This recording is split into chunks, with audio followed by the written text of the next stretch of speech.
Hello, First Lutheran family. This is Pastor Phil coming to you with this month's first installment of our Faith Time Ministry video series. Hope to see you on January 30th, where we'll gather for a meal and some conversation around these topics. Our confirmation students are going to be looking at the third article of the Apostles' Creed on being made holy, which centers around the work of the Holy Spirit. So if you want to check that out, that should be interesting too. We're going to be focusing on what's called the Beatitudes, in particular those found in Matthew beginning in chapter 4. Beatitudes means blessings, and it begins the largest single collection of Jesus' teachings found in the gospel.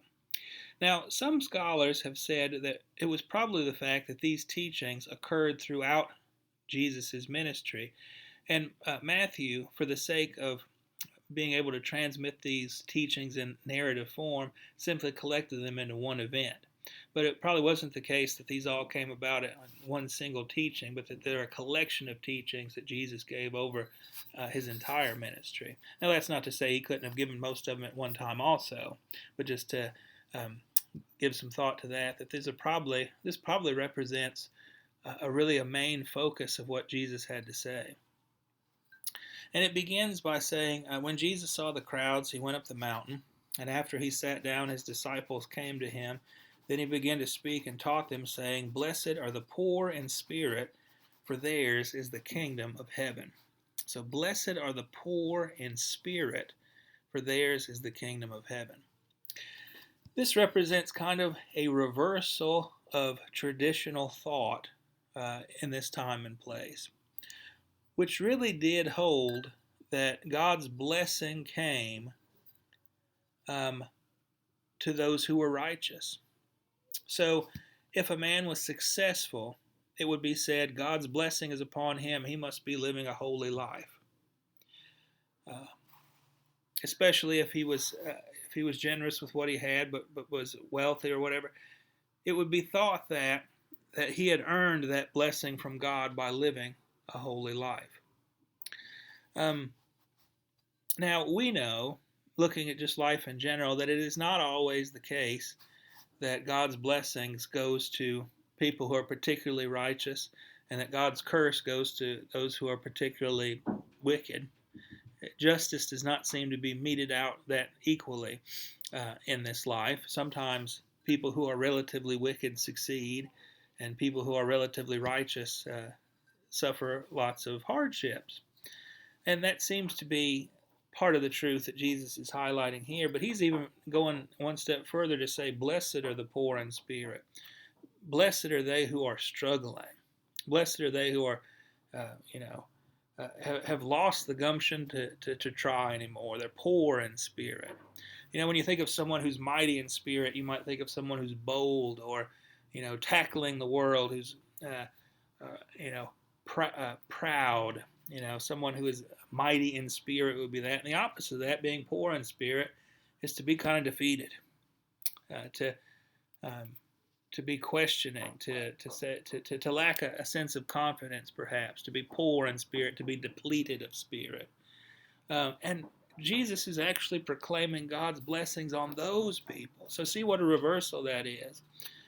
You don't look around and see those who are just tearing up the world in success and say, well, God's blessings is certainly rested on them.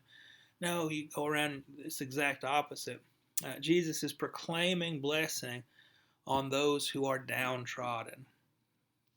And that kind of makes sense when you think about where Jesus comes from. If you want to look at Jesus from a purely human angle, which of course we don't usually, we know Jesus was God's divine son also, but there's a book by a guy named Reza Aslan called Zealot, which really delves into the human historical context Jesus would have come from,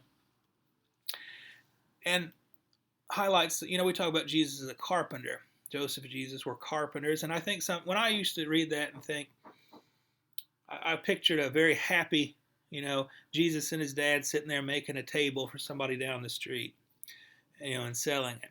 And apparently that's not it at all, but that the word that gets translated carpenter should be, it's tekton, and it should be more like builder or construction worker.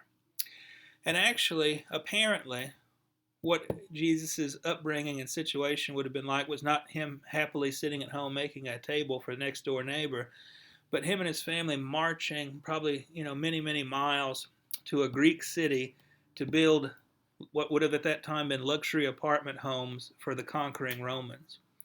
So the Roman Empire had taken over Jerusalem, and so people wanted to buy homes to stay in this outlying conquered territory. The rich Romans did, and so they come in with all the money, and so the way that Jesus and his family would have been subsisting would have been to travel and to build these homes for the very people who were conquering them. So it would have been insulting even. So you can see how those things, that people in that situation might have been very poor in spirit. They're working at a terrible, hard job far away from home for people who had taken away their liberty and were taxing them for their own occupation. So it makes sense if you look at it from that aspect, that Jesus wouldn't have come along saying, look at who's successful because God's blessing them. Because the people just on the surface who are successful were those conquering Romans. We're the people who are wreaking wickedness upon the downtrodden. So that makes sense. Now, I'm not saying that's all Jesus meant by that, but it certainly makes sense in that historical context. So blessed are those who are poor in spirit. Blessed are those who life has gotten them. They're downtrodden, they're depleted, they're empty. I think we can all sort of relate to that in some ways, especially in these crazy days we've been living through. Some of our comforts have been taken away. Everything's a little bit different. Hopefully we're getting out of it, but we'll see. So blessed are the poor in spirit, for theirs is the kingdom of heaven. Now, kingdom of heaven is an interesting phrase. When Jesus begins his ministry, and when John begins his ministry, they talk about the kingdom of heaven coming near. Now, first off, kingdom of heaven has a little bit of a political overtone, because kingdom is political. Kingdom has a king and princes and people who are in charge. But you say kingdom of heaven and you relocate that to a completely spiritual context. So God's kingdom, the kingdom that God rules over, which may be very different from the one that the king is ruling over. Now eventually, Jesus in his ministry, as he comes preaching an otherworldly kingdom, and he makes a point of this over and over and over again, when they come to arrest him in the garden, and one of his disciples cuts off the ear of somebody, he says, my kingdom is not of this earth. Don't you think I could have taken care of this that way if I wanted to? This is where I'm about something else.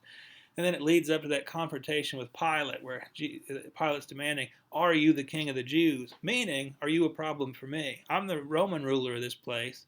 Are you saying that you're setting yourself up against me? And Jesus sort of never answers the question, because he knows who he is and he knows what he's come to do. He's come with bigger fish to fry, but he gets in trouble for political reasons. So kingdom of heaven, when you'd say that, it would sort of be an affront to earthly authority, because if you're kind of saying you're not really in charge at the end of the day, but God is. And that consistently, Jews and Christians got in trouble with the authorities, especially the Roman authorities, for that kind of thing. The reason Jews were persecuted historically was because they wouldn't worship. Like, worshiping only God is big. That's number one of the 10 Commandments. There is one, only one, worship God alone, no idols, nothing. And so when they won't worship the gods of the kingdom that they happen to inhabit, and when Christians come along and won't worship other gods, same thing. That's the reason they get in trouble, is because they say worship and adoration is due only God. Now, that doesn't mean you don't respect the earthly authorities. You don't have to, go overthrow the government because God is God. But you got to remember that the Roman Empire also demanded that you worship the emperor as divine. It was even on the coins, which is why there's a discussion in the Gospels about, can you use the money? The Pharisees, I think it was, I hope I'm remembering that right, wouldn't use Roman coins. It was either that or the Sadducees. They must have been the Pharisees. Wouldn't use Roman coins because it had an image, a graven image on it of the emperor. and a name suggesting that he was divine. So they refused to do it. And they asked Jesus, is it okay to use the money? He says, give to Caesar what is Caesar's and to God what is God's. Kind of a, what do you do with that? It's kind of not answering the question again. But when you say kingdom of heaven, so that there's that aspect of it's an affront to power, but it's also saying, it's an assertion that at the end of the day, God is the authority over all things. All right? So blessed are the poor in spirit, for theirs is the kingdom of heaven. So it belongs to them. That's interesting, isn't it? So when you talk about a kingdom, you're thinking about something grand and refulgent and wealthy, something worth having. The kingdom, everything for the kingdom, that belongs to the poor in spirit. What a radical, transformative statement that is. So not only when we're poor in spirit, or do we have through that the comfort that God's blessing is upon us, and that the kingdom belongs to us. What a comfort that is. But also, we become agents of God when we help that to happen. What do I mean when I say that? If there's someone who's poor in spirit, someone who's downtrodden for whatever reason, and we become a blessing to them, we have helped fulfill these words from Jesus and thereby have become agents of the kingdom of heaven. Now that is a wonderful thought.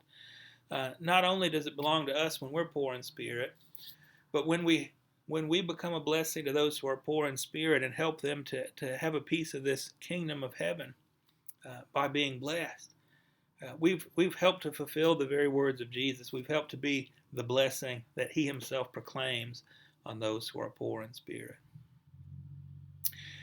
Good start to the Beatitudes there.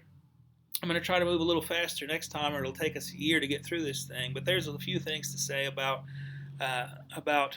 what Jesus first says on the mountain. So we will continue next time and move through a few more of these Beatitudes. And God's blessing upon you this day.